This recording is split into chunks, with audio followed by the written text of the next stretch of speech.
You are now listening to Empty Out the Clip.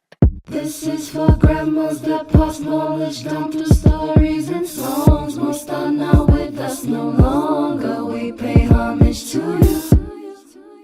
Yeah, yeah, yeah. We pay homage to you. Yeah, yeah.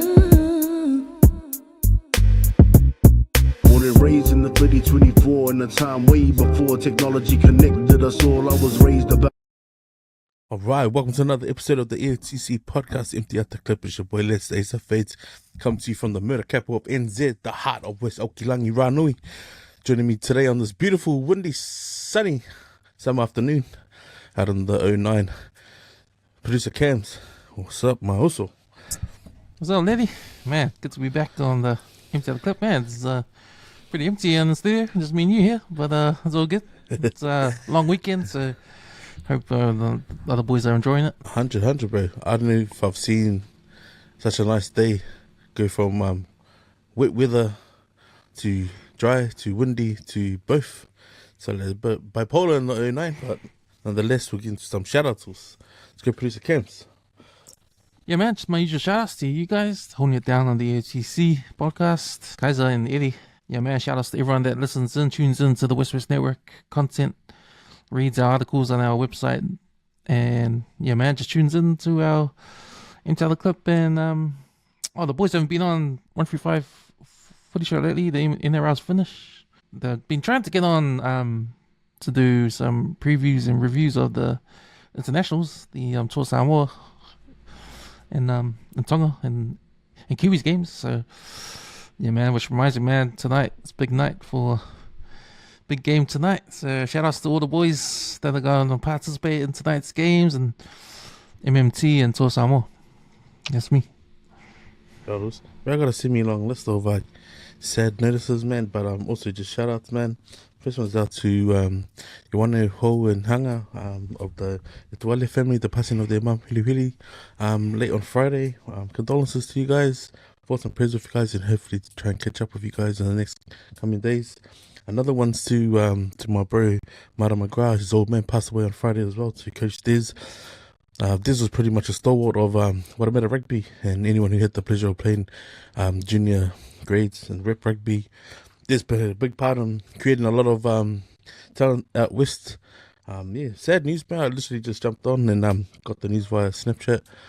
But thoughts and prayers with you guys, my bro Mara and Adam. Another one, some happier shout outs. Happy 18th birthday to my bro Daniel Milo's son Lalakai. Dan's pretty much been a solo father for the last 6 years. To get his boy to the 18th, man, it's awesome stuff, bro. And mad love to you, my bro. And hopefully Lalakai stays off the juice, can wait a couple more years. Another one's to my us brass Filippo. It's Wale, man, just been thinking about the bro hard out, like since I last caught up with him at one of the boys' funerals, but probably be catching up. And man, this is the thing, man, I hate that every time I catch up with the dude, it's always at a funeral, man, but such is life, man. And the last one's to my cuz Reese Liu at I Drop Out.co. You can catch the bro over at 201 Newmarket at Broadway. Looking for a fit this summer, hit up the bro and he'll get you sorted. They pretty much wraps up my shoutouts, man. So you can catch more of our content on iHeartRadio and Apple. You can also find us on Spotify, Empty Out the Clip. You can also find our YouTube channel. We also have a film and TV, WesWes Network new YouTube channel. Producer Cams puts a lot of work into that, man. If you're looking for something new to listen to or tune into, man, reach out, hit the like and subscribe and share button on our YouTube channel. And also got us a Facebook page. You can find us, Empty Out the Clip, send a request, answer a few questions, and security will let you in.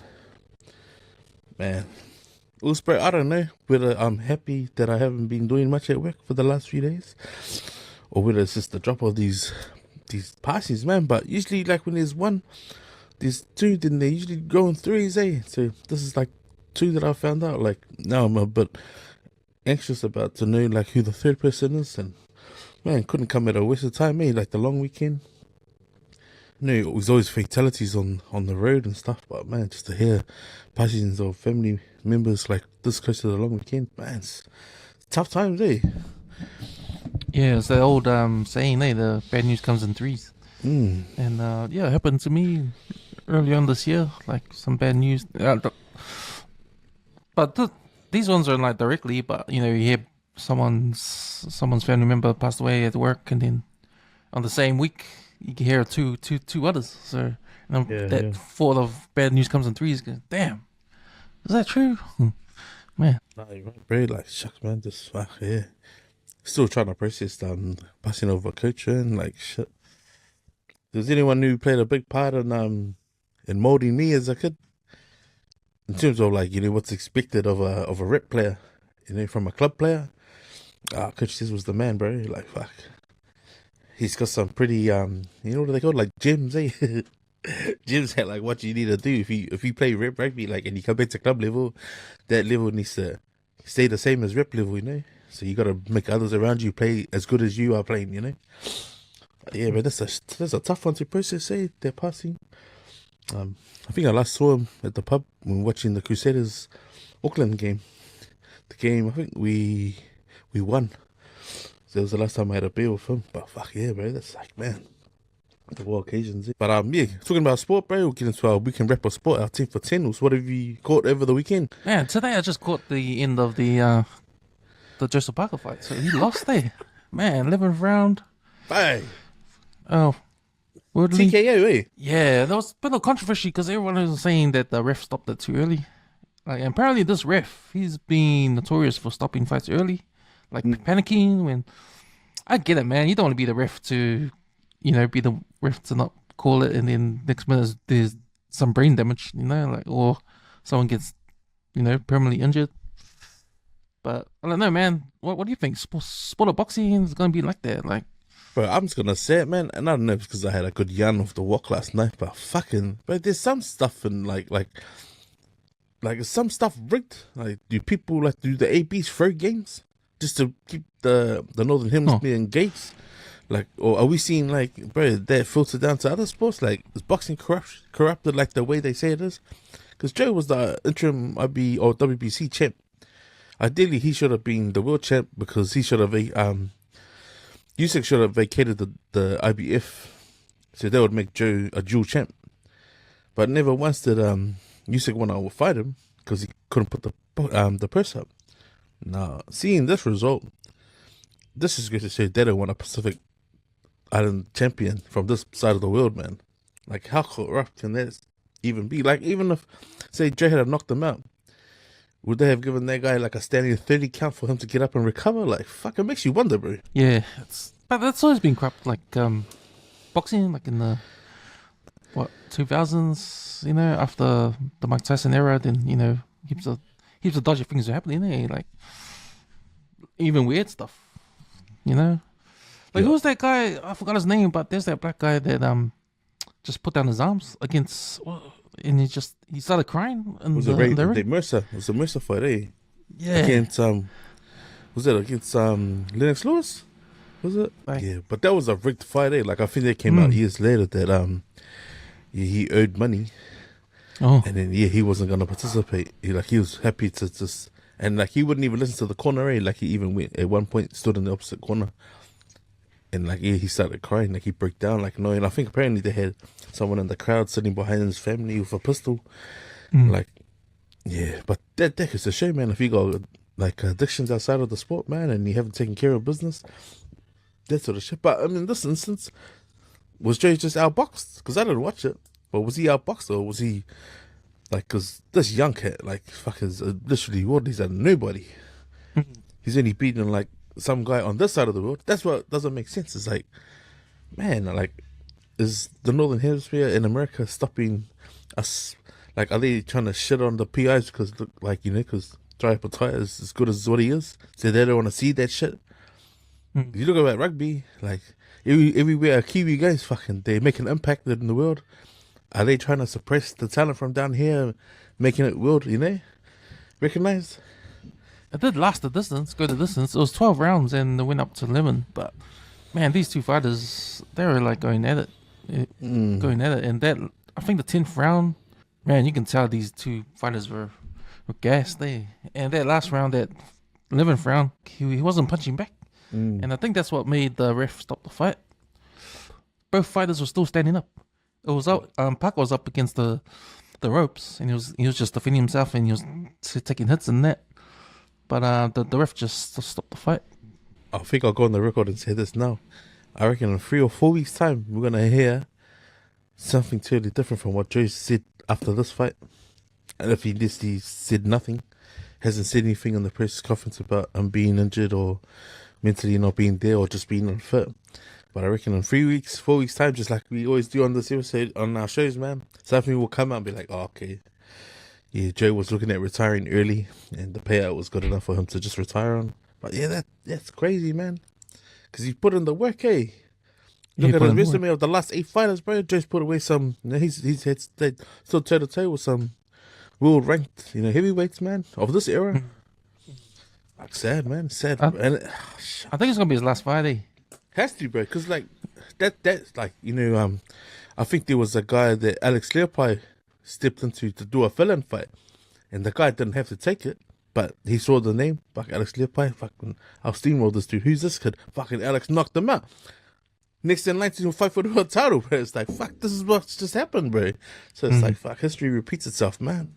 Fuck, Carlo fight you. Yeah, it sucks to start all over again. Bro, straight up.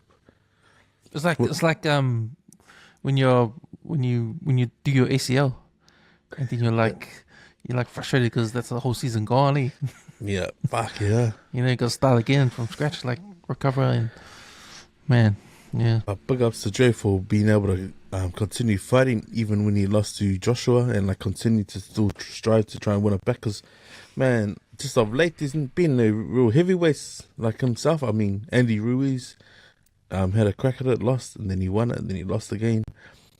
Guys like Anthony Joshua have struggled, and like bro, to get beaten from the same guy and then not sort of go on to win another title, like only because Usyk holds all of them. It's sort of like it's hard to sort of, I know it must be hard mentally to try and find the desire to still strive for trying to win one of those belts back, knowing that one guy's got them all, and like sort of just wait for the first vacant belt. Yeah, so that fight, I watched the ending of that one, and then no one wants to know. No one in Auckland wants to know that Canterbury won the NPC. Bro, I saw a 30-second reel of it, and I was like, "Fuck off! I'm not playing that." But what was the final score, bro? Did you see?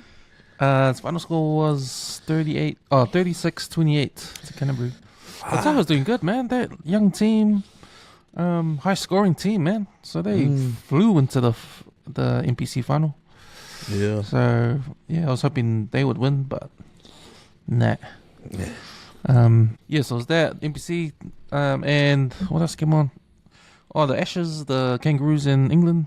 Kangaroos won that game. I think it was 26-6. You've already seen highlights of Reece Wash's run where he passes the ball to Edoka and Edoka gets tackled. Like, man, what a breath of fresh air he must be. Reece Wash to a squad like that. 'Cause they got a seasoned team, like of all the New South, and then the guys they played probably top 8 footy. Like the Australia team looks bloody good on paper, eh? Yeah, Reece Walsh was the man. He made two breaks and ran like nearly the rest of the field. He scored 2 tries, and 2 tries he scored. I know Angus Crichton scored 2 tries too. But it was 6-0 to Australia at halftime. So Australia did all the damage in the second half. Last 15 minutes of the second half. So it tells me England just ran out of gas, eh? That's a good indication of where your fitness is, for your team. You start slow, but fucking finish heavy, like finish big. Like that's good, man. That goes to show, like, there's obviously guys that weren't playing finals footy. But that's a good indicator. Like, fuck, what the Australian team's got to offer whoever wants to play them. Yep. That, and so NBA has started. So NBA started on Wednesday, and yeah, man, I'm gonna catch games every day. What about the result of the Toa and Kiwis from last weekend? What was your take on that? I was frustrated because Samoa could have won that game. There was a few surprises, like Dylan Brown for the Kiwis. man, he's the $1.3 million man next year, and he never played much all year. And when he did play, he wasn't that flash. So it was like people talking, man, did Newcastle Knights waste their money on this guy, Dylan Brown? But then he shows up in the internationals and kicks ass and wins the player of the match. So yeah, surprise there. The Kiwis had that try at the end, which sealed the game. I think it was Dylan Brown. He scored that last try under the post. But yes, there's I think 4 tries that Samoa bombed. Like Taulagi stood on the line, one of them. Then the other one, he was just too slow to put the ball down when he was flying in the air, and he got tackled outside. Then you got, what was the other one? You got Brian Toa. He dropped the ball right on the try line when he got that pass, and then Dean Mariner, he dropped the ball too when he got that pass in open space. So yeah, man, Samoa had the opportunities that didn't take it and lost the game, but they could have won that game, and I think it was just a frustrating game. But it was interesting, because this is probably the first time I actually, probably the second time, but this is the first time that I've really thought that Toa Samoa had a good chance of beating the Kiwis for the first time in their whole international life, and I wanted that to happen so bad that I hated the Kiwis in that game. Like, as I was watching it, and I was thinking, man, I can't believe I'm hating the Kiwis, because, man, we used to love this team. Growing up watching that team. Growing up, the Kiwis, we love this team, man. But, it's funny that, as soon as Toa Samoa is like a powerhouse now, it's like the things have changed now, eh? Now, like, when you watch the Kiwis, they're like the enemy now, and it's sort of like I remember how I felt against the Kangaroos. Yeah. And it was close to that. It was close to that. Yeah. But nah. There's a lot of haters. Nah, but man, it's just weird. It's just a weird feeling going against the Kiwis, man. Because this Kiwis, man, most of my life, man, watching international rugby league, man, the Kiwis, all Kiwis, man. But, yeah, it's just weird. See, because I'm not invested in watching full games, so I watch the highlights. But like now, it's like I know Calvin shared about us showing our support to the Kiwis and the Samoa, and because our Kiwis teams are stacked with Samoans as well. And like he did say like, oh, should we take a side of like why those guys are traitors for not playing for the heritage? But in my eyes, it was like I'll be proud of any Samoan that makes any national team, because that's pretty much the pinnacle of the sport in their country for that sport. But yeah, just watching, bro, and I'm a club man through and through, man. I love Parramatta to the death, bro. Straight up, man. When I saw Junior Polo get carried over the line by McKean, I was like thinking, that guy needs to get off the field, man. Like he said he was going to retire. Fucking retired, Solly. Like he might look the part, but he did not play the back end of finals footy, bro. And it showed, man. Showed on the fence. Like, I personally think Luai he's not captain material yet. I reckon remove their title from him and make him play a bit better. Because even when Papali'i went through and just, it was a little touch, bro, and he did the Hollywood, like staying down. Like, to me, if I was on the team and my captain did that, I'll be mad at him. Like, fuck, stand up, bro. Like, you're showing every other kid that Samoa now is to start playing Hollywood in the toughest game that there is. Like, I didn't like that. Like, to me, it's like, that shows weakness. And to sort of, I know that their play probably would have fired up Payne Haas and the boys. But to me, it's like, bro, as a Samoan, it's like, don't be doing soft shit like that, because I'm not proud of that, It's a kick, take the kick, bro. 9 times out of 10 in the NRL, yeah, it might have been different, but at international level, you shouldn't be doing these Hollywood on the ground ones, like acting like you got hurt, eh? But it was just that.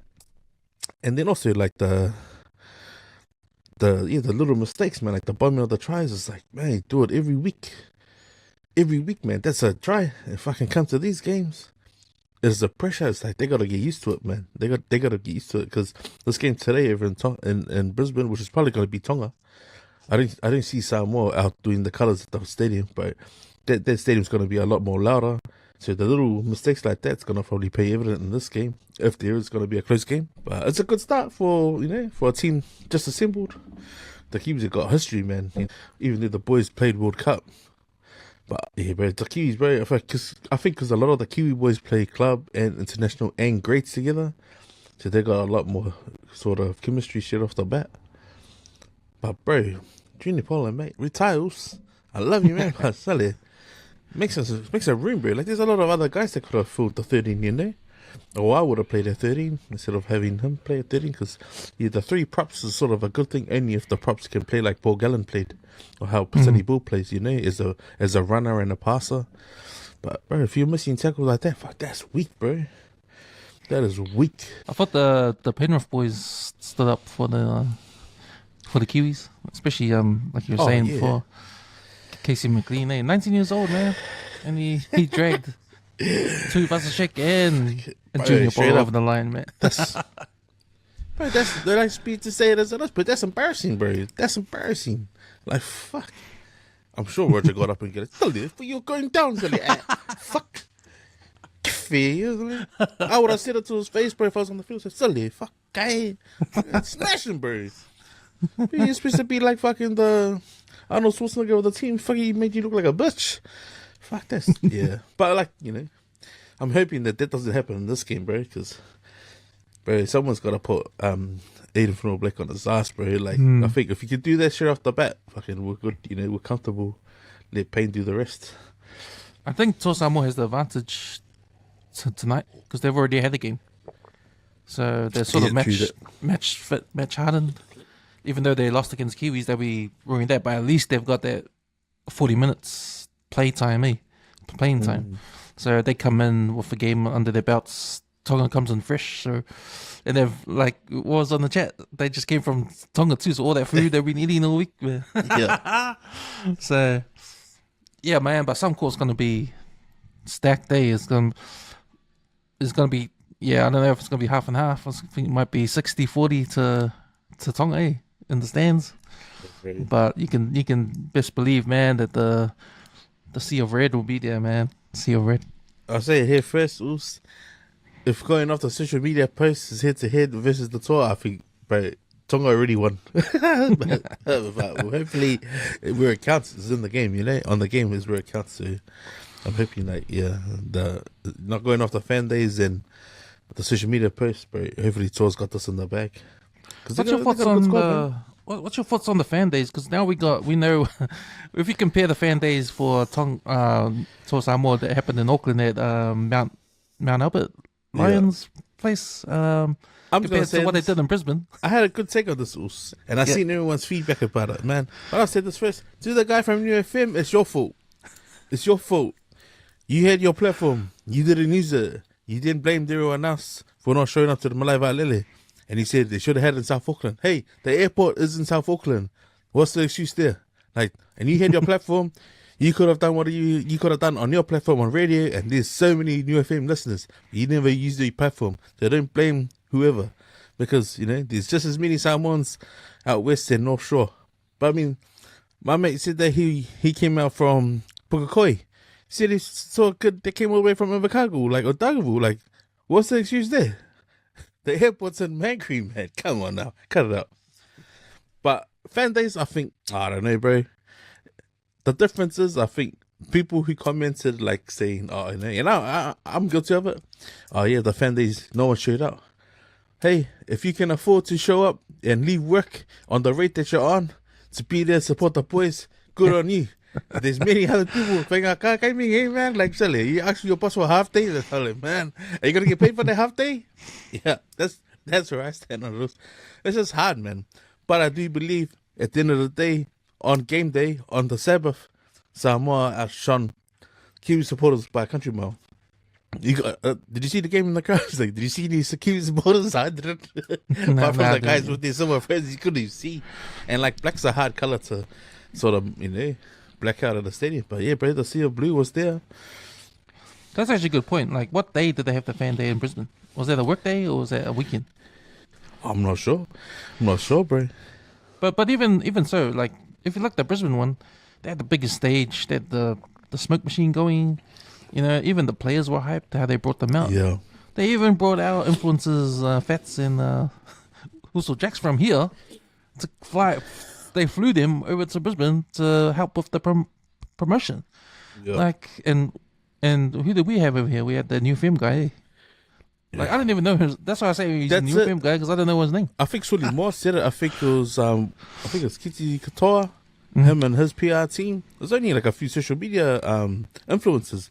They took it upon themselves to do it, but they obviously got a bit of funding from whatever rugby league is up there. I think it was Hakula, Australia. They must have helped push that event, and then obviously did a combine with some of the the people who have content creators and influencers in Australia. So they made their fan day big. But it's here. It's like, you didn't hear anything. So this new FM, dude, bro, it's your fault. I'll put the blame on you because you got the biggest platform out of all the guys that I knew. But it didn't happen. You didn't deliver, man. So, well, so he didn't do his job. So yeah, we get. But even the look on the players, we see, if I remember our fan day, the Mount Albert one. If you look how they did it. Like the players walked down under that tent, and they just came, waved their hands high. You know, it was just normal. Like, come stand in the front, say hi to the crowd, and do autographs. And you look at how they came out on the stage in Brisbane. Brent was doing somersaults. The music was going. You know, they're coming out like performing. And I suppose there might be the New Zealand Rugby League's fault as well, because a lot of that stuff that they had set up, like the Manaba club rooms, even like the tents, the gazebos and that, like sound system, like that obviously was just to attract a crowd that could only be contained in that area. But yeah, it didn't look like there was many people. I think someone said maybe 700 people max, if anything. Yeah, and it was raining too. And it was raining as well. But I that's mean, what I'm saying. Trying to get off the motorway from the hills. Yeah, coming from no matter which way, it's like, but that's a hard spot to get into, right in the city. Even so, like the vibe of Auckland, that's what you get with that kind of vibe in Auckland. The players just came out, waved their hands, and stood in the line on stage, and that was it. The vibe in Brisbane was so like a party atmosphere. The Brian Toa was doing somersaults in there, like they're all into it. Like that's the difference between the vibes. Yeah, and I think a lot of that is to do with, and I said I think I went on the underneath. It was Simon A. He posted up the video of the Brisbane, what happened in Brisbane, and I came under that comment and said that's how Gaia our sports culture is here. Yeah. In New Zealand. If it was rugby union, would it be the same? I don't think it would be to any Mana Samoa fan days. The years when they were like, not having trouble now, but those other years. But they were always like on a Friday or something during the week. So I think but you're 100% with the sports culture. But yeah, like I think you've said it on the benchwarmers part. Like the differences like it's the tribalism, but also like the buy-in of the people who attach themselves to their team. Like look at the Grammar Kings game, bro. There's no comparison. Like I don't even think an EPC final can do what that does, because there's literally no chairs in the fucking stands. There's no chairs on the grass. But that's like, if you see the banquet done on the number one, bro, that's massive, bro. That would feel like a terrace at Eden Park on one side, But these kids are literally standing like the whole game, mate. You can't sort of buy that sort of stuff. But I mean, if sports culture could get to that point, man, that's when it's on. You know what I mean? Because that's a drug-free, smoke-free, alcohol-free event. And that's something different from Polyfest. But like, if they could do numbers like that at club level rugby, NPC, I mean, if you could see it at the grassroots first, I reckon that would filter up to club level, like rep level and international level, if the sports culture was like that. Sadly, it ain't, and it's just free. Like, even when it's free, bro, look at when people say it's a free event, but it's like, bro, try and get to Mount Albert. That time of the day is fucking hard, man. Like, it's away from public transport, like buses. Especially when it's raining. Like, are you gonna walk from like Baldwin down to the League Club in the rain? It's kind of hard to get to anyway if you're driving. Traffic, and not everyone knows where Mount Albert Rugby League Club is. Yeah, true that. But just the hill walk, bro. Damn, if you got it at Mount Eden, even got it from there, or like, You had it in Morningside? Richmond. Would it be different? In Greyland Park, that would be like symbolic. Yeah, that's symbolic if they had in Greyland Park. True that, hard. Because I know, like the Kiwis, they've had open trainings at Charity Rugby League because it's right by the Midway, And I've seen that packed out. Like, man, shit, you can't even drive down the driveway. And because of all the parking on the road, like, people are literally parking elsewhere and just walking down. But at least you get foot traffic down there to show you out numbers, you know? No, sicky, bro. Should we tap into our first topic, man? Yep. I don't know if you've seen, bro, but it's all over the news. It was over the news. Luxon was talking about the unions being the cause of this whole debacle. And obviously the other day on Thursday, we had probably one of the biggest strike days in the history of New Zealand employment, man. And it's a combination of all the teachers, some government departments, and doctors, teachers, doctors, nurses, even food service industry, like out there in the numbers, like just saying, pay us what we're worth, man. And I guess it's being twisted, in the media about these guys got a pay negotiation and it's been bumped up 30%. But what the media fails to address is are the conditions that these teachers, health workers safe? Because I got a few friends who are teachers, and they say, if you got a kid that's going off his nut and you can't do anything, that's not safe. You try to protect 30 other kids in the classroom. Like, there's no sort of help or funding to help, like, get teacher aides and spaces like that. And with nurses and doctors, it's an 80-hour week, the norms. There's 7 days in the week, it's an 80 hours a week, the norms. Like, that's crazy, bro. If you're saying 30% on whatever they were offered last is a reasonable offer. Now, I know you know a lot about the stuff, Oos, and whether you've endured that in the workplace, but how do you find the teachers strike, the nurses and doctors and that the other day? What do you think of that? Yeah, that happens every year, eh? It seems like last year they had one, maybe earlier this year they had one, didn't they? The teachers had one earlier this year. But it's all for a reason, man. All for good reason. These services aren't being paid enough. And especially with the cost of living, especially with the extra fees, there's all of a sudden extra fees everywhere. Schools as well. Just the cost of living's gone up, and the pay hasn't been reflected at all. And when you're talking about teachers, well, you're talking about low pay. You're talking about a whole lot of work they got to do. And that whole lot of work they have to do doesn't match the pay, right? So it's like, when people say, oh, teachers stay home during holidays. Yeah, teachers stay home during holidays, but they're doing all this work because they have to prepare for the next term, or, mark the assignments and all that kind of stuff. It's hard work, man. But even so, even other admin stuff they're going to do. So I want to be a teacher. I wouldn't want to do all that work and get paid shit. So, so unless you change, so they're going to change the school thing. They're going to go back to how we went school A with school C and all that kind of stuff. So no more NCA. It might help. I don't know. But yeah, but but it's not just the teachers, it's the health sector too. So it's doctors. And I know I was talking to someone a few weeks ago, actually, and because they had that stomach thing to make them gastric sleeve. Yeah, and that person was the last person to get that type of surgery, because that surgeon is going to leave for Australia because he'll get more money over there, and he's the only one that knows how to do that type. Because apparently there's 3 types. Yeah, and he was the only one in New Zealand that knew one of them, and that person that I was talking to, that was the last person to get that type. So that tells me, there's no one. Everyone's going to Australia, right? But that's an old story. A lot of doctors, a lot of nurses are moving from here to Australia because there's more money over there, right? So, and that's bad because where are our surgeons, right? Yeah. So, so there's a reason why they strike, and for all these unions to come together and plan a strike between all these different services at the same time, that's powerful, man.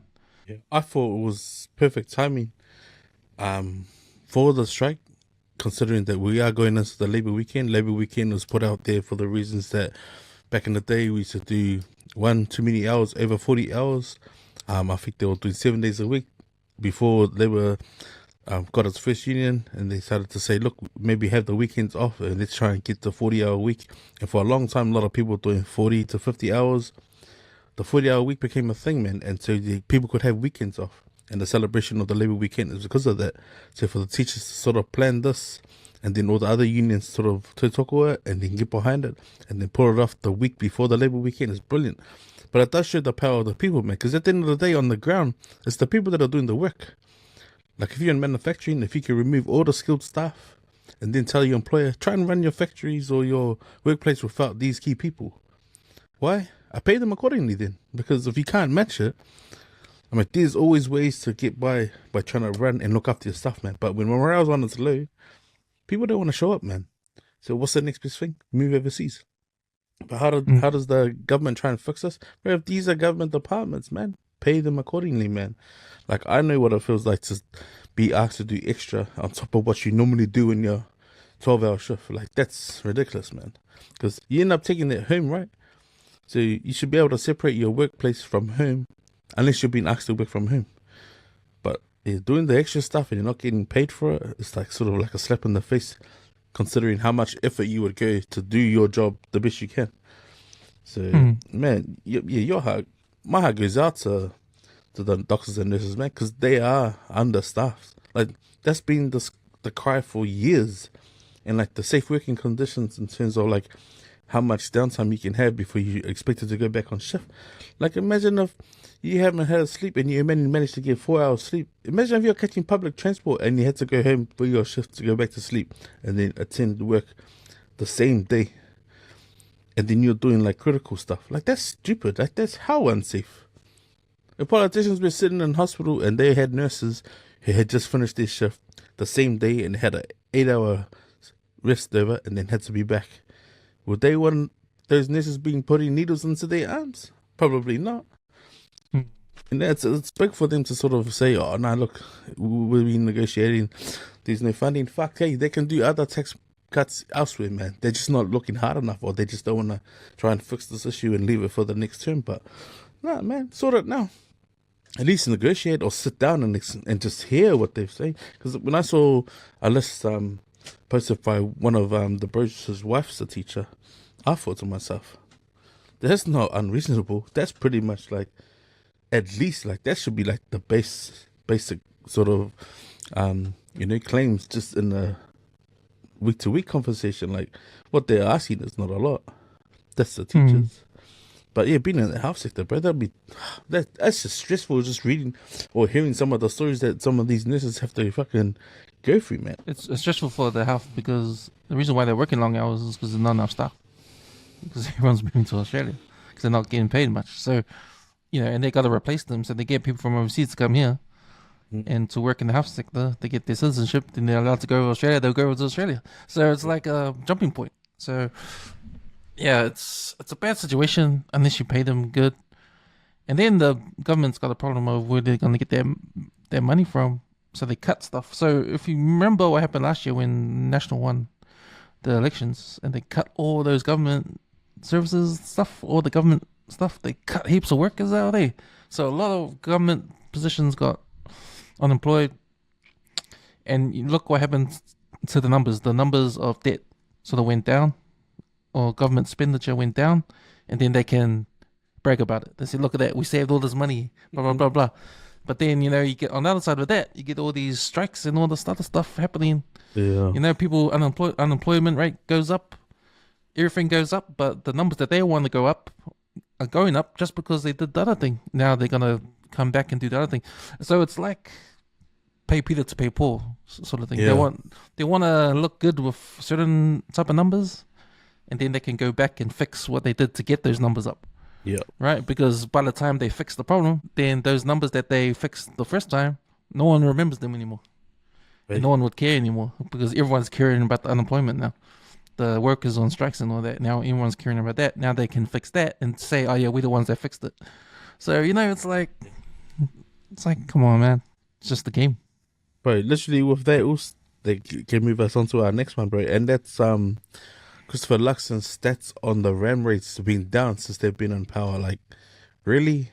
Like, all I had to add to that was like, well, look how many guys have been shot dead from the police force and all the stuff that's been happening while they've been in power. Like, not as many as any other government that I remember that's made the news, But what do you think about that? It was like them talking about rand rates being down because of their boot camps and that being coming to effect and having some sort of pull on their statistics. Like, I thought there was a bit of a tin-ass one. Like you just said, hey, go and say this, they're going to implement all this shit, and then have a look at the stats and go, oh, the rand rates have been down. It's like, fuck, here we go. Charlie. He just summed that up. That one sentence was. Because, I saw, I don't know his name. He's is he Minister of Crime again? Crime. I thought it was the other guy, the other dude. The guy with the glasses, was it? The guy with the glasses that's on the video. Yeah. But there was another guy that was doing the COVID stuff, the Minister of Police. Oh, I don't know. But yeah, this guy, he was talking about how the stats of crime's gone down because of us.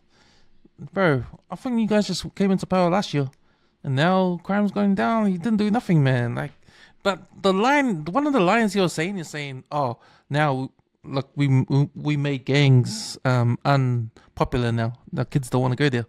What? He didn't do anything. Like, the gangs are still there. Like, you know what I mean? Like, he's all eats with his stats, and I don't know if he, man.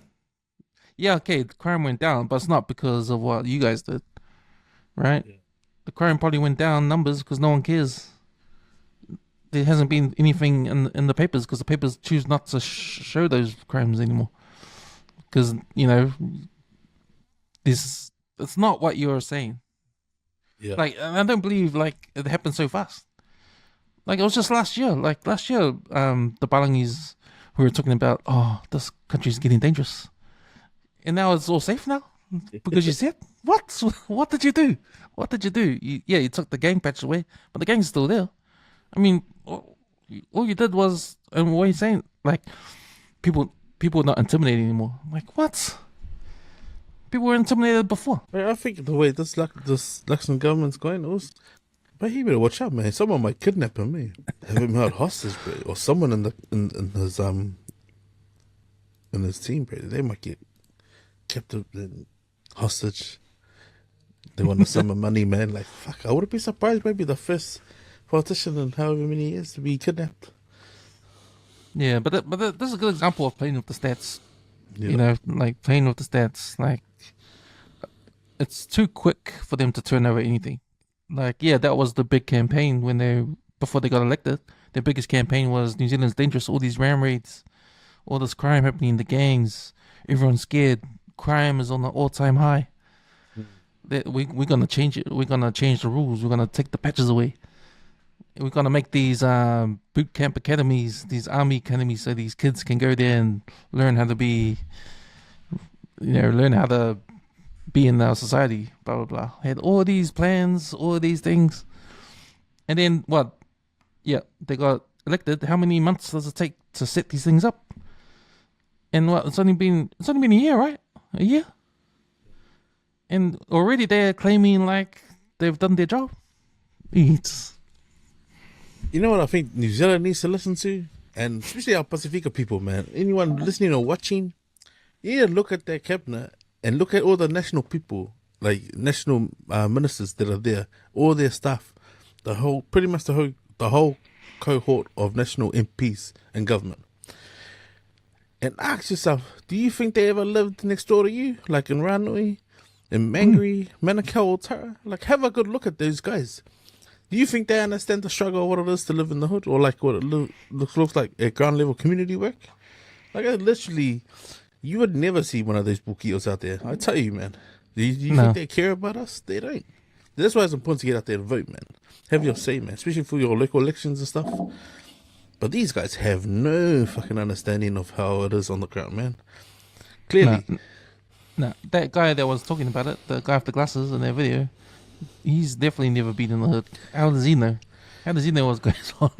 To me, I walk through Polyfest, 1 or 2 days of the whole weekend of Polyfest. Does not cut it, man.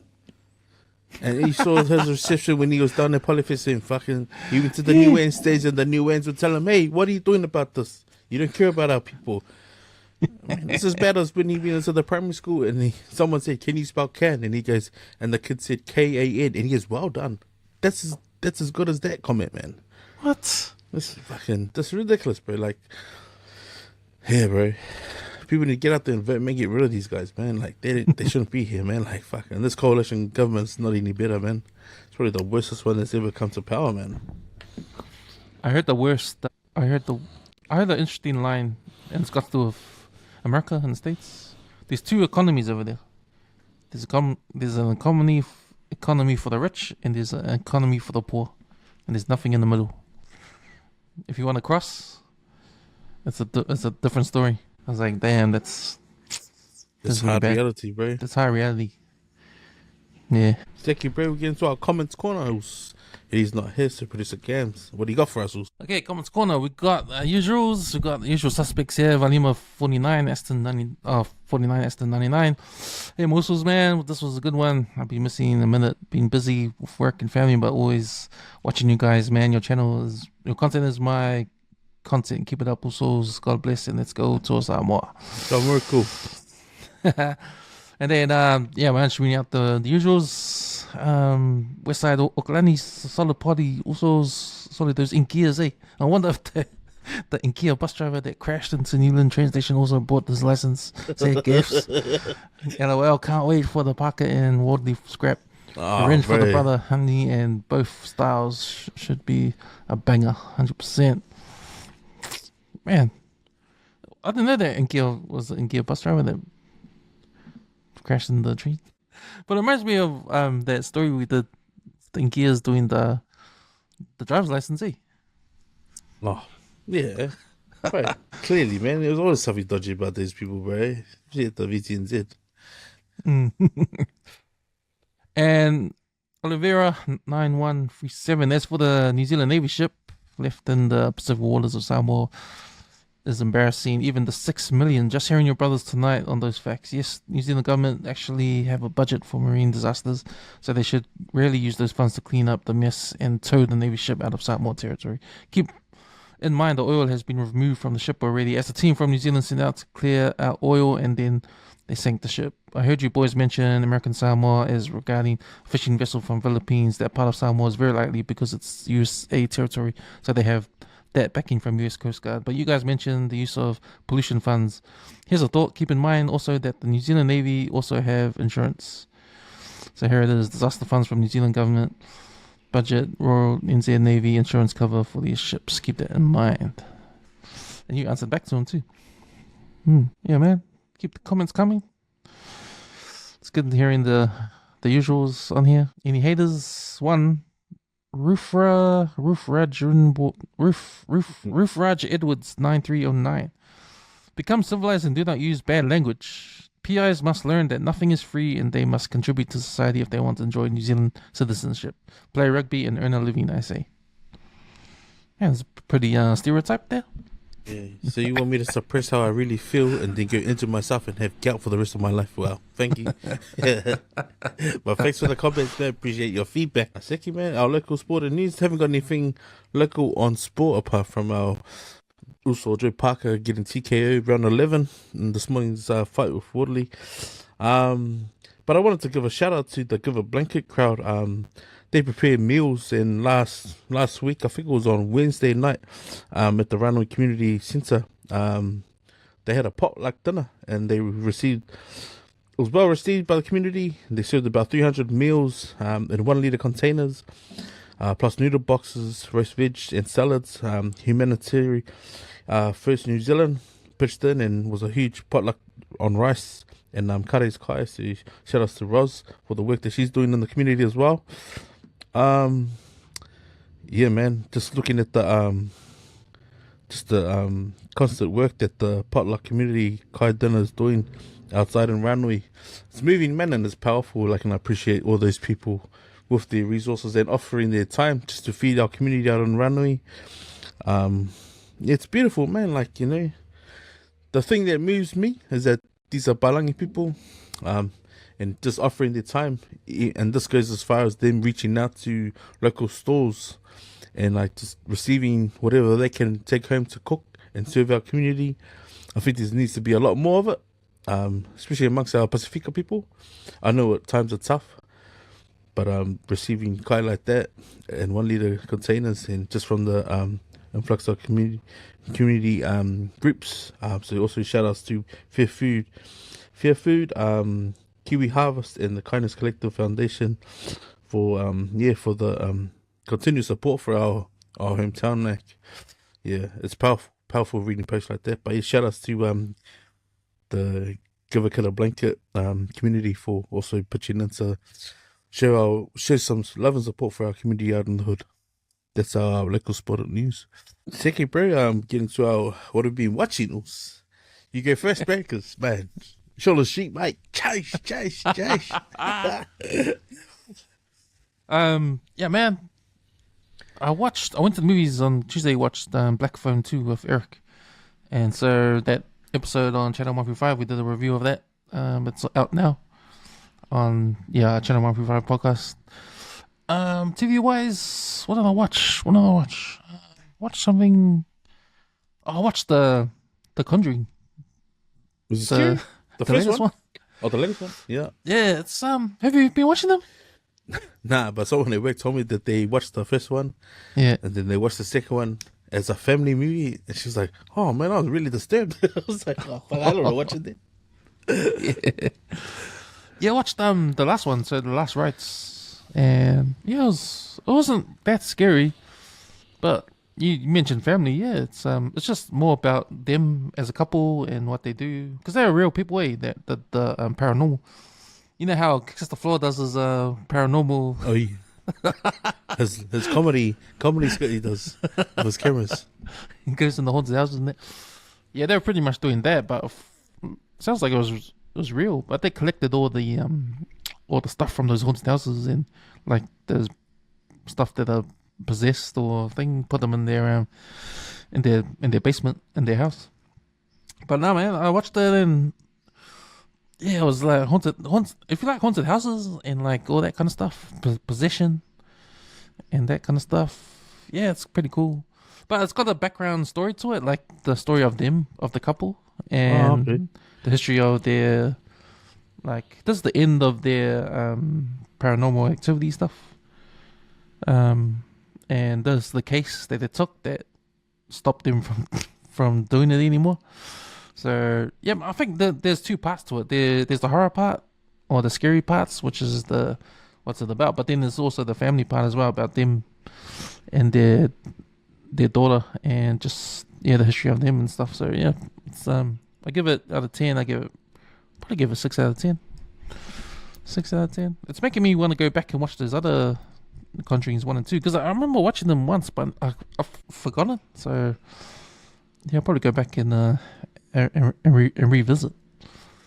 I watched that, and also watched another movie called The Long Walk, and it's a book by Stephen King. They made a movie out of it. It's an interesting premise because it's about a competition, a sick competition. It's like an alternative America, and I think it's what will happen if America lost World War II. So it doesn't actually say that, but it feels like it, because it's set in the 70s, and America is a poor country now. America's a poor country, and to keep the public spirits up, they have this televised event that the army does. And what it is, you volunteer to be in this competition, and if you lose, you die. But it's a game, so they get about, I think, 40 people to enter every year, and what they do is they have to walk. They have a starting point, and they just have to walk until they can't walk anymore, until one person's left, and that one person can have anything he wants as one wish. Can have anything he wants, and he's got and he can get anything he wants. So money or anything, right? That's the prize, and he gets his life. But if you have to walk a certain pace. If you slow down, you get a warning. If you do it again, you get 2 warnings. If you do it a third time, then they shoot you dead. It's like a different take of Squid Games. It's different take of Squid Games. So, but you have to walk on the same pace. You can't slow down. Oh, You man. can't. You have to continue that pace all the way until one person's left, and that's the movie. But now it's it's pretty It's one of those things you make up in your head, and man, I wonder what happened if this happened, and then you make the movie, and then you see what happens. But now it's called The Longest Walk is out of the movies right now. Oh, gee. Yeah. So those are the two films I watched. Man, you know my huge man, Tosa King and Short Street, bro. Tosa King, man, check out our TV and film podcast on the WesWes Network YouTube channel, man. Like, fuck, get our take on it. It's a spoiler list, man, but watch the episode and then jump on and get our opinions on it. But, man, Shorty's been good, bro. I love Short Street, bro. It's just like, I think if you can summarize, like, a love triangle, and then it's what you think, you buy into, like, because obviously Shorty's been recorded where it's giving you an opinion of what would you do if your loved one needed a heart transplant, and they draw that into you, so you make you think, fuck yeah, I'd save my wife, even if it break the law, break protocol, and it meant that your practicing license as a physician was to get revoked, and you could never practice it around the world, like you're cut from the register. And like they've done it on him, man, and even the CEO done it. But it's when you look at the after, like hindsight, that's why hindsight, I've always said since being on here, is a beautiful thing. Because now you've gone and taken this heart that was meant for someone else to go into your wife to keep her alive. You're also a physician as well. And when you look at the family whose family have lost their loved one because their heart wasn't ready for that person, bro, Short and Street, bro, they do it brilliantly, man. Especially with the soft touches on the camera, But yeah, man, that Marty and what's his name? Oh, the CEO, that Jan, right at the end of the episode, eh? It's like, man, because you remember Marty went to the CEO, said, fucking find my Koloa heart, man. I know you got the power to do it. And just for him to go, you want me to break the law? Only to turn around and be like, he's packing this shit. And then Marty's like, hey, man, I just want to say thanks. And he's, thanks for taking the fall. Like, throwing the back in his face. It's like, I know you would have done this, mate. But he already told Esther, I wouldn't have changed. And as soon as you fell ill, I was already looking for it. I already had a plan. But he just wanted to throw it back at Esther's husband, like, well, there's the consequence. Your wife is alive. These kids have no mum now. And just left it on him. Because that's the consequence, right? Like, that's the flip side of, like, when you want to sacrifice a heart that was meant to be for someone else, for your loved one to be alive. But it's just, bro, the way Short Street dramatized that in a matter of, like, maybe 3 or 4 minutes, fuck, is awesome, me. Like, and it's real, bro, It is a real life sort of scenario. Like, who do you sacrifice, the baby or the mum? Or a whole nother family, and then they lose their mum. Like, because that's probably some of the stuff that happens in real life, bro. So, nah, bro, surely, bro, got me good with that one, bro. I was like, shit. Can't wait to see this week's episodes, man. And I'm going to build them up again and watch the whole lot in one go. Right, that's all I've been watching. And then I started watching a few reels. And some of them have been pretty sad, But mostly of the ones where the boys, like Fats and also Jax was over in Oz. I know they were doing a lot of collabs. But yeah, just some of the community work they were doing and the little ads. So now the bros are being busy. It's pretty cool, inspiring, that the guys are overseas doing their work, getting their likes up. But nah, I was watching a lot of their reels as well. But that's what I've been watching. Seki, man, we'll get into some quick opinions. So we'll touch on Cal's one real quick. Give us a minute each. The Toa players, Samoa players playing in the Toa versus the Toa players in the Heritage team, like the Kiwis, like that spin-off. I know Kel had some pretty heavy, passionate words about the Toa boys, but then obviously my opinion, like I said, I was always proud of whatever Samoans playing in any international team because that's the pinnacle of the sport in that country. But yeah, I think it was more around the money versus like the pride.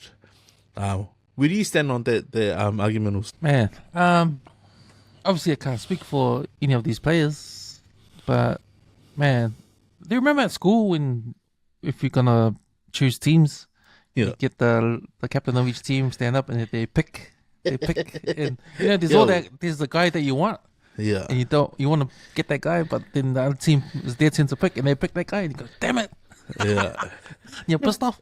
It's kind of like that, when you don't get the player you want as a fan, you don't get the player you want, and you're like, damn, I want to get that guy.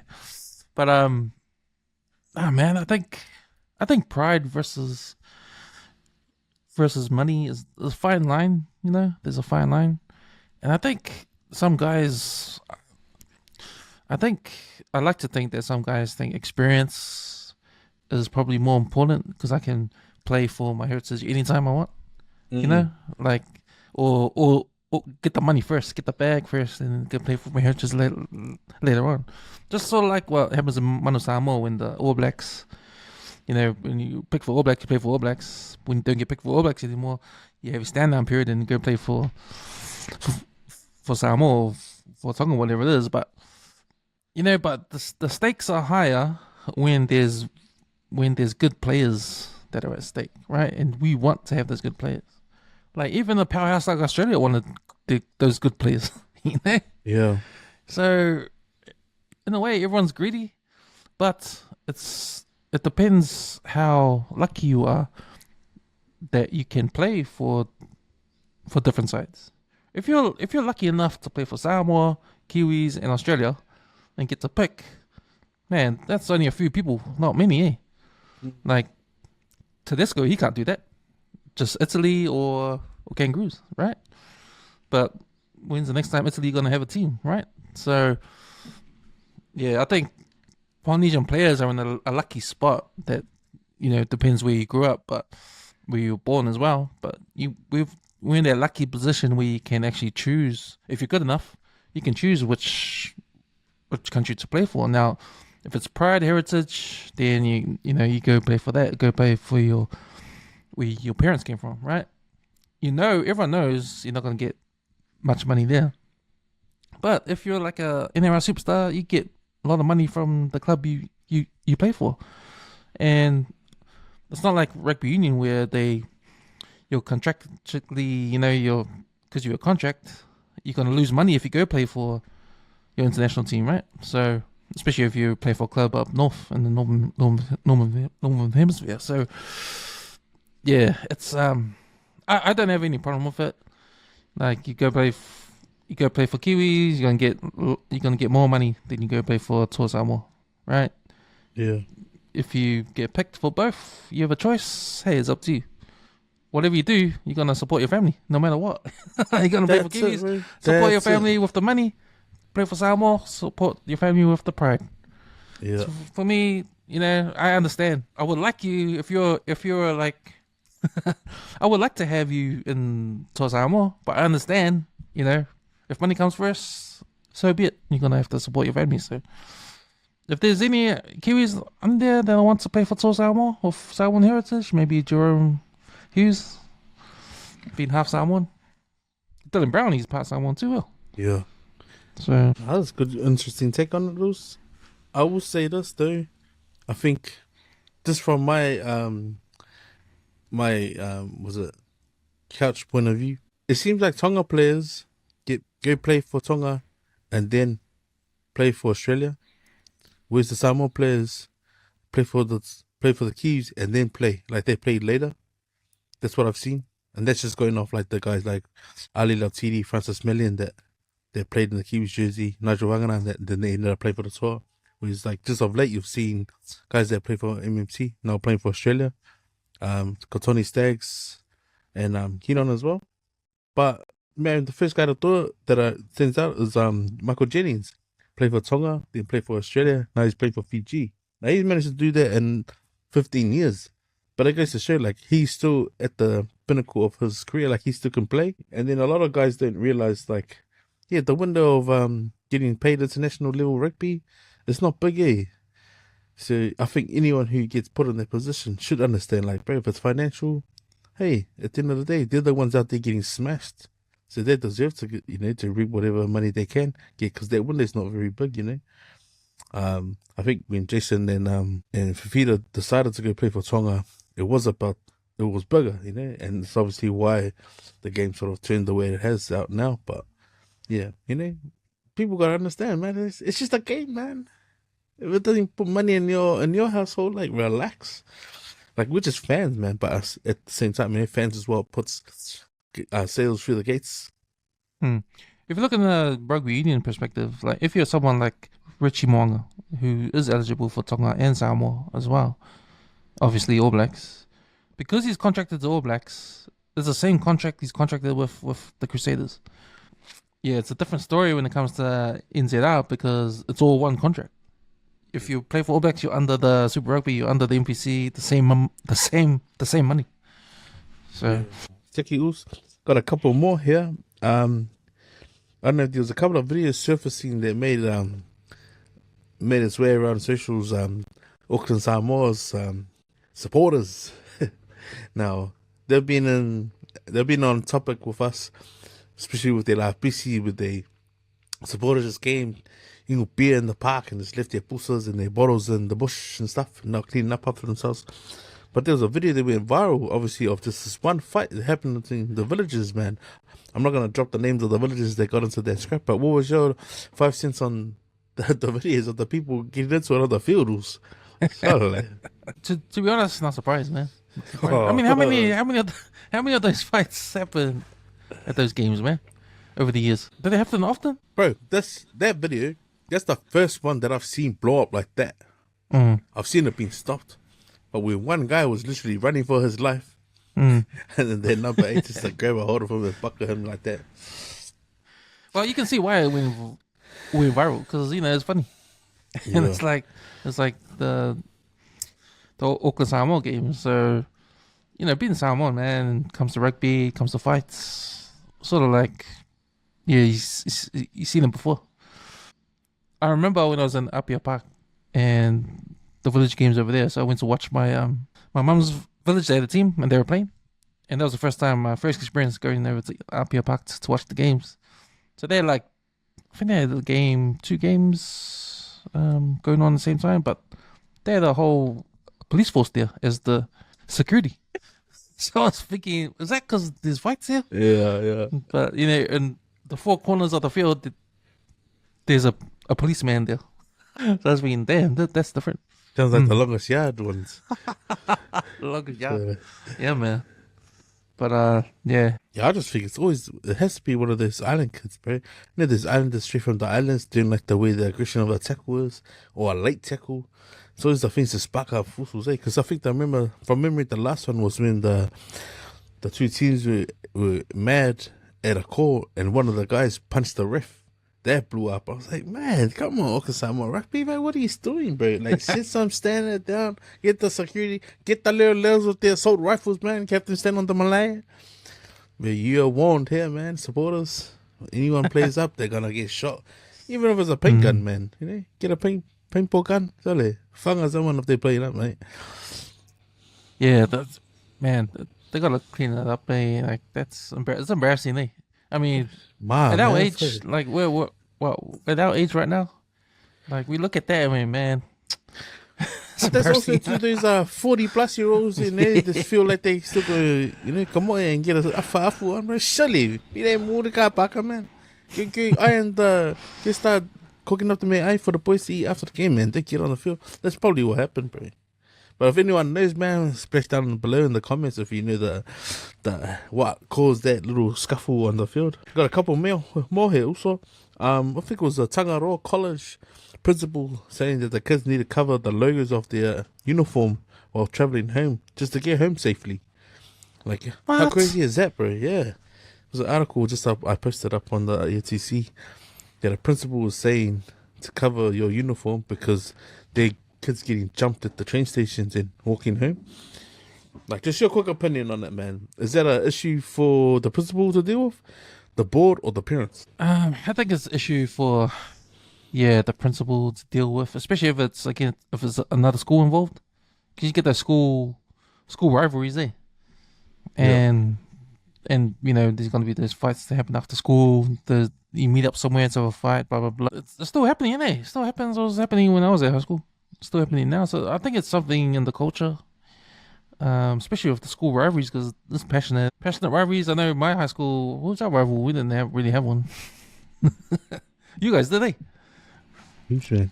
But that culture of it, that rival culture, like it's still alive and well, eh?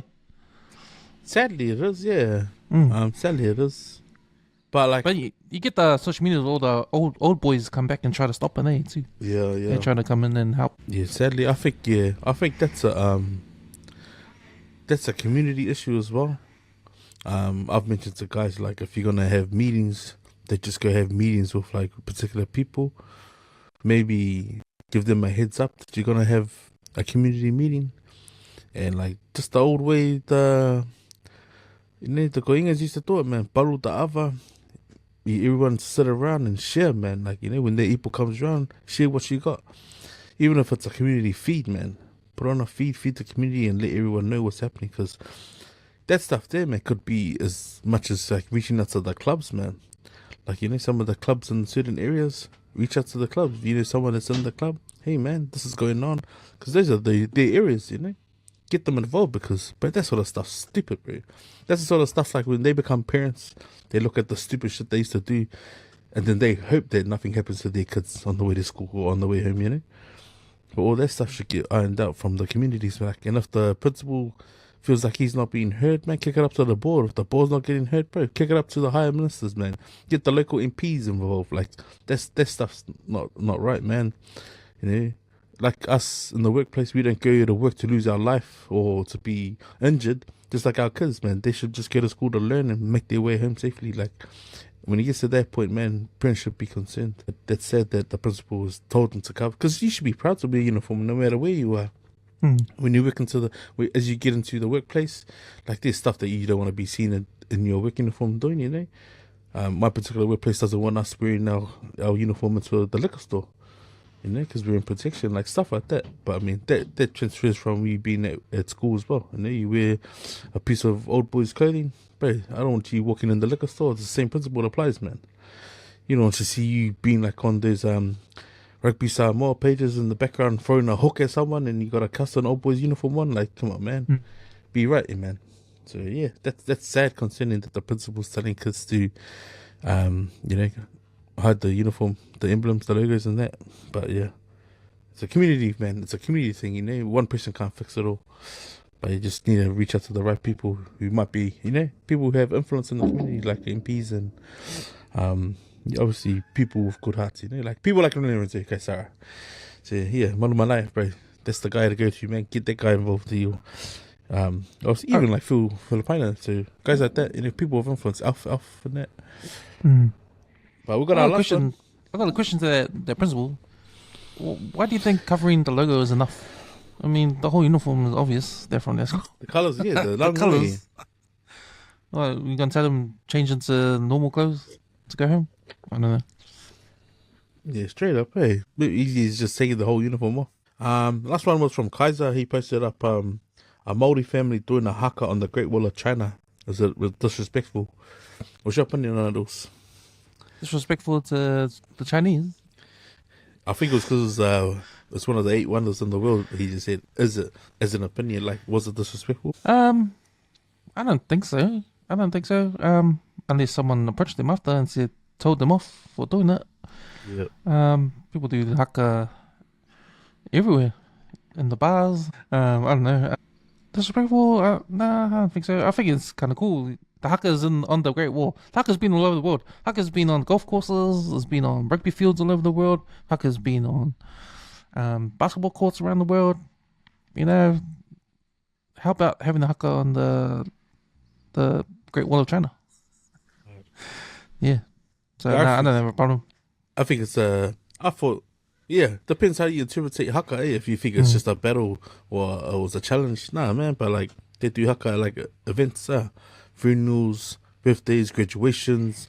So I think I thought of it as if you were a family who struggled, had never ever been outside of New Zealand, and you made it to a world monument like that.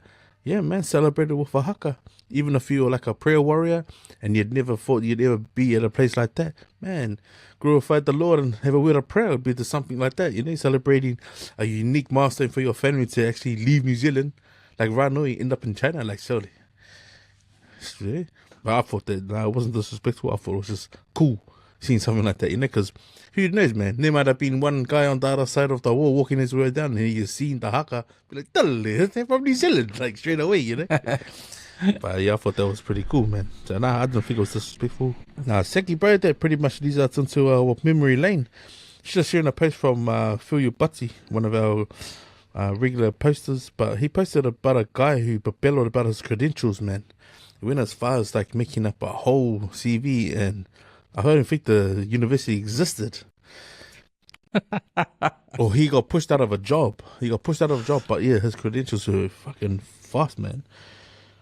But just a question for the memory lane, like, was there ever a time you bellowed about a test result or something on your CV that they probably didn't line up? Like, maybe you added a bit too much GST on it. Like, that's all that came up for me. Because clearly that guy, bro, to get into the job, he did it and they complain about it. It's like, how you going to complain about something you weren't even qualified to do, man? Shit. I don't think I have, maybe... Or bend the truth, then. But I used times, but I just can't remember if anything bad happened, like, if anything, like, big, if I belittled something to be anything big. I would say the only thing that comes to mind, and I talked about the story before in the podcast, is I lied to myself.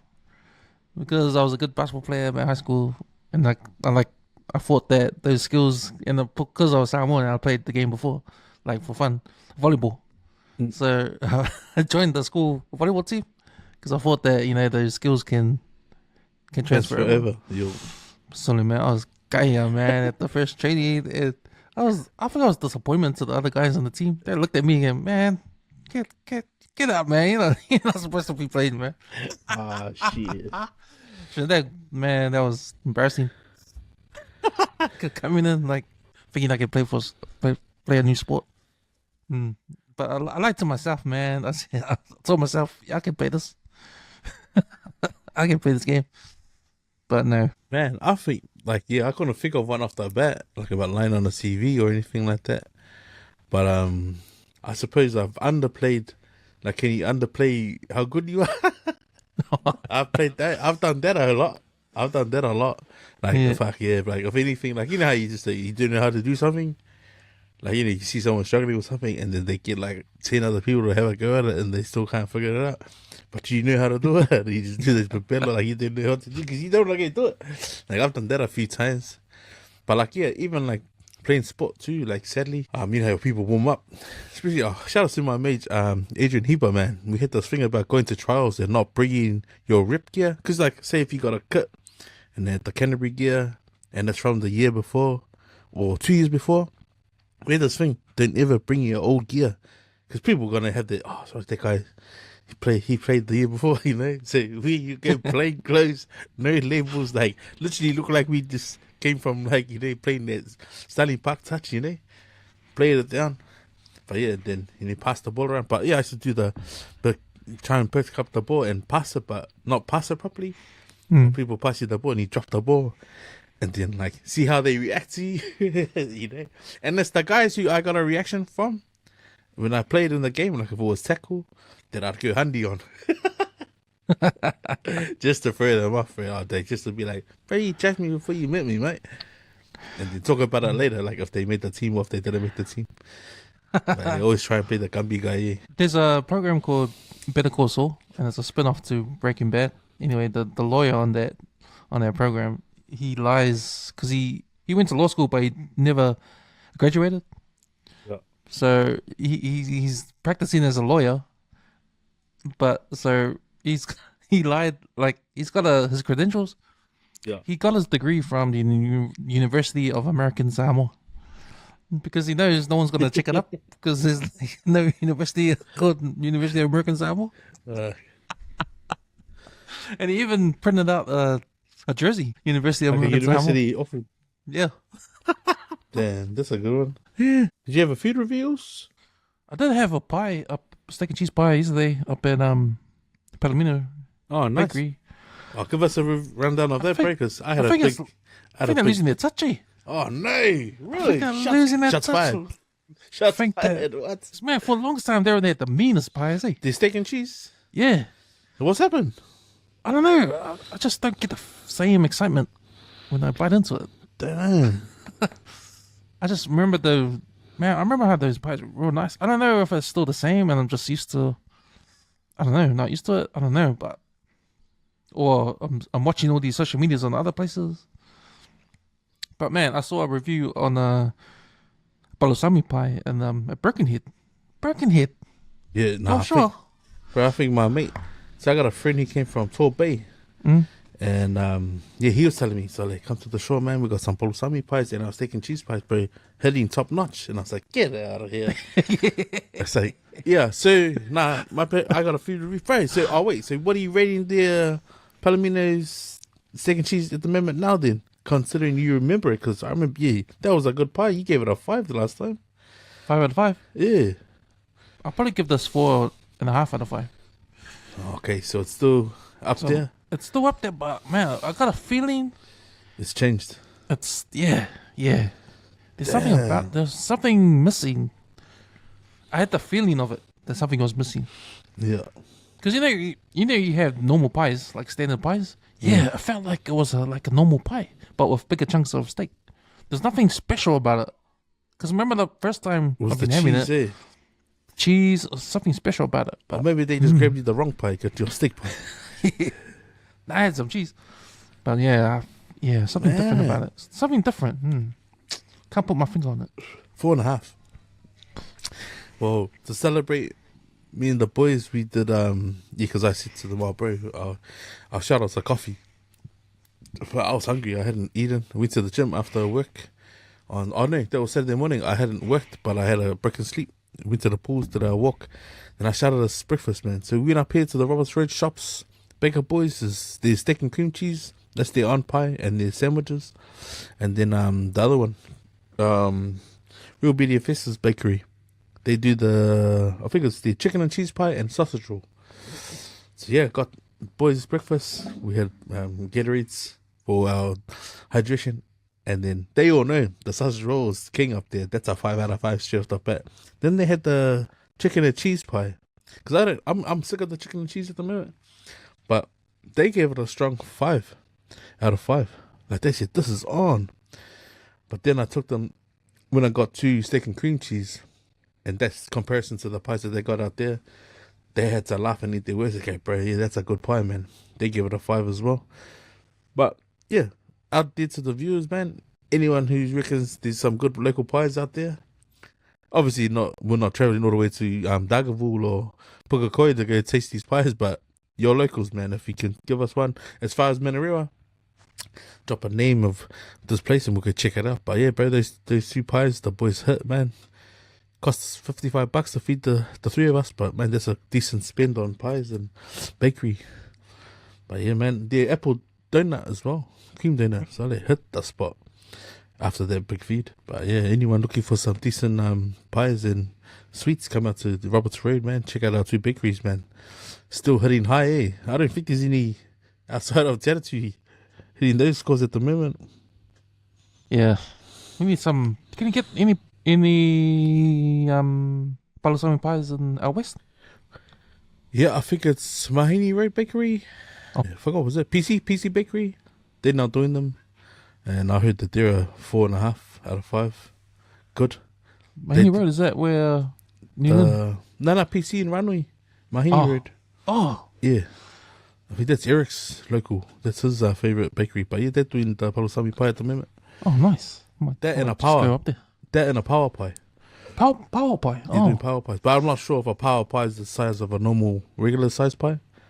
But yeah, Keita and Nero did a food review on that. They said, man, that's punching. That's a really good pie. Seki, man, almost wrapping up the episode. We got a fair pock of the week, which is a couple of features. There's a guy underneath lift. And he's obviously asking for assistance. But it looks like the transmission he's pulling out and it's sitting on a tray. But he's clearly said before he's dropped it, can someone hold it? Oh my gosh, man. Damn it! Dylan, hold on. I'm here. It's on my leg. Grab the jack. 1, 2, 3. Last bolt's coming out. I have no words for that. I have no words. Wait! Damn it! Dylan, hold on. I'm here. It's on my leg. Grab the jack. 1, 2, 3. Now, whoever in their workshop had a process of how to remove the transmission before it drops, I'll tell you this much. Number one, he's lying on his back. The lift should be up in the air. He should be standing on all fours, man. You know what I mean? So he can have control of it. Why in the fuck would you lie down? That's his fault.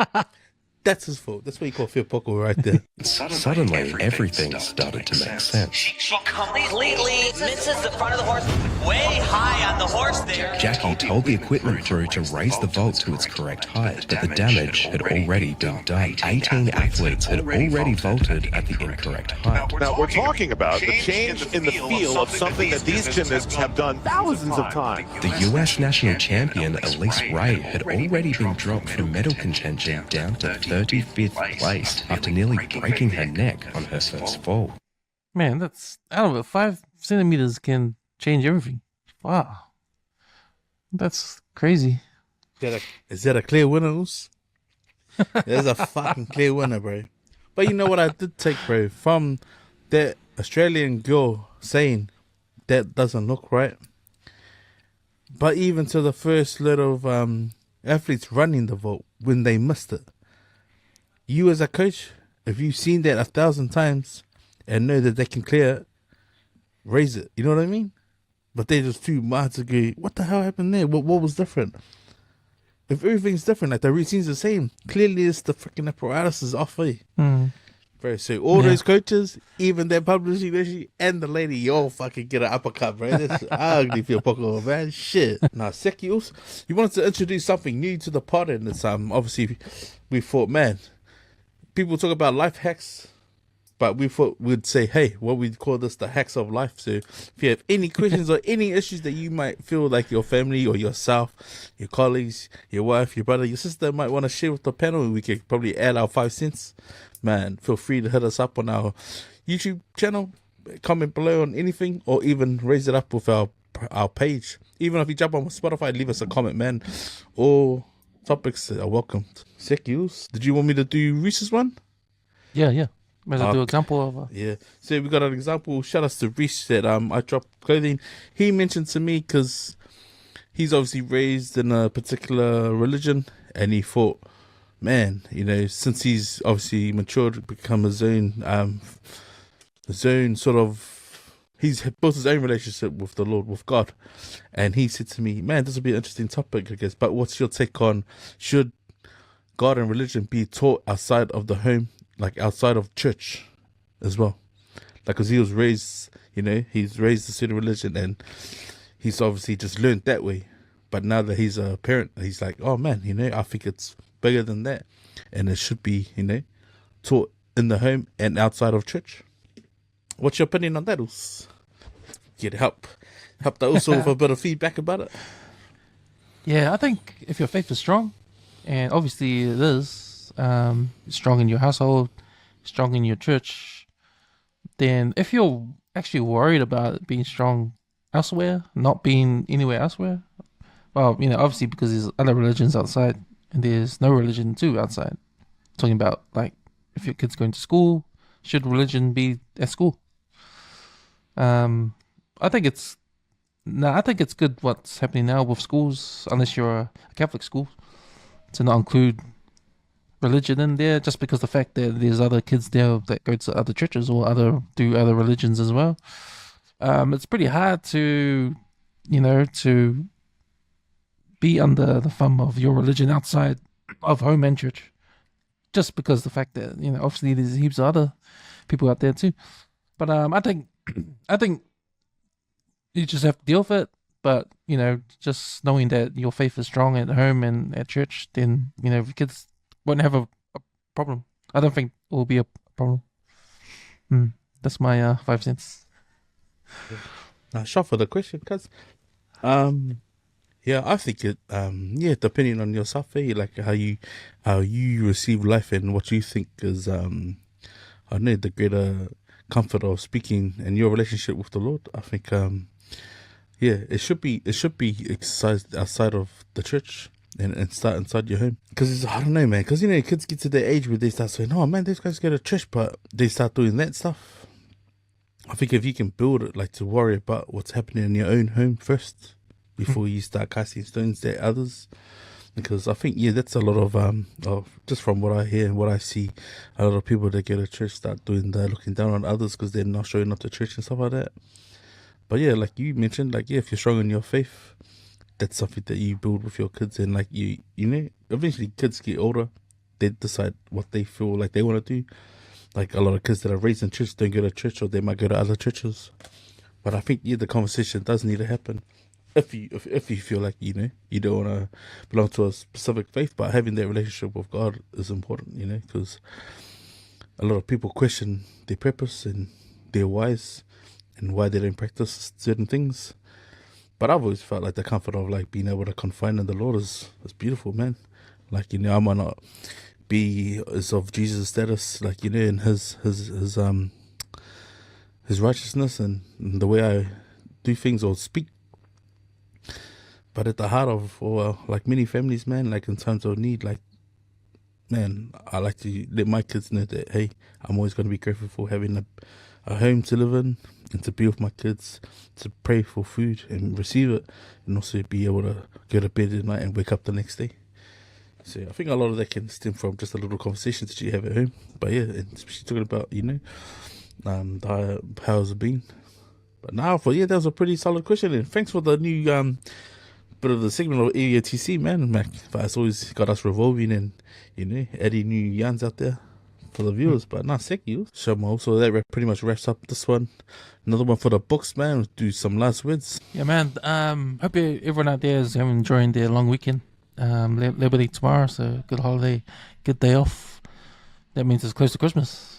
So last holiday, yeah, last public holiday before Christmas. So yeah, man, I hope everyone out there is enjoying it. Thanks, Leti, for having me on. It's been always a pleasure to come on empty out the clip and to be on when we introduce this new segment, the Hacks of Life.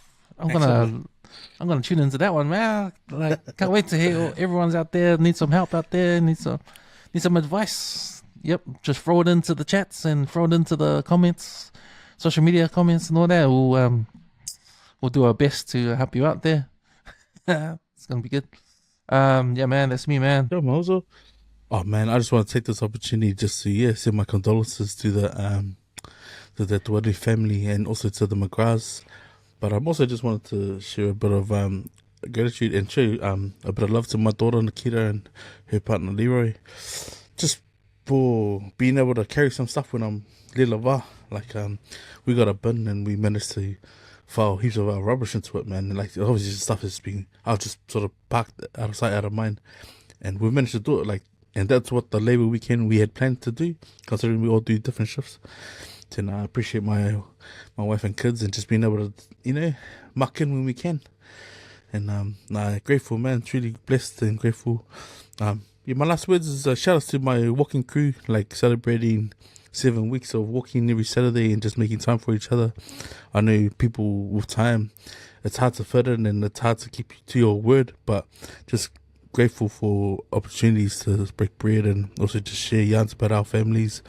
So to Alfred, Brandon and Tolo, my Lord Pito, man, like it's been awesome. It doesn't stop here. We continue to keep striving and obviously bank more checks for the Bank of Life. But yeah, man, anyone who's thinking about starting, don't ever think it, man. Don't start procrastinating. Set some goals. Get a team around you, man. And if you ever need us, man, reach out to us, man. We can always help you get motivated, and if we can, and it rubs off in some sort of way or at some point, man, we're always here every week, like we're gonna be for the next 50 years, Camps. So without further ado, man, you know what it is, get it late, and I love it. Seki Uso, man. So yeah, man, if you made it this far, man, hit the like, subscribe, and share button, man. Show some love for the WesWes Network, man. We're just two Usos out here in West Auckland, giving our Pasifika point of view and one shot, no retraction. Shot producer Cans. That pretty much wraps us up, man. You can finish us off. Sweet, also. Let's get the fuck out of here.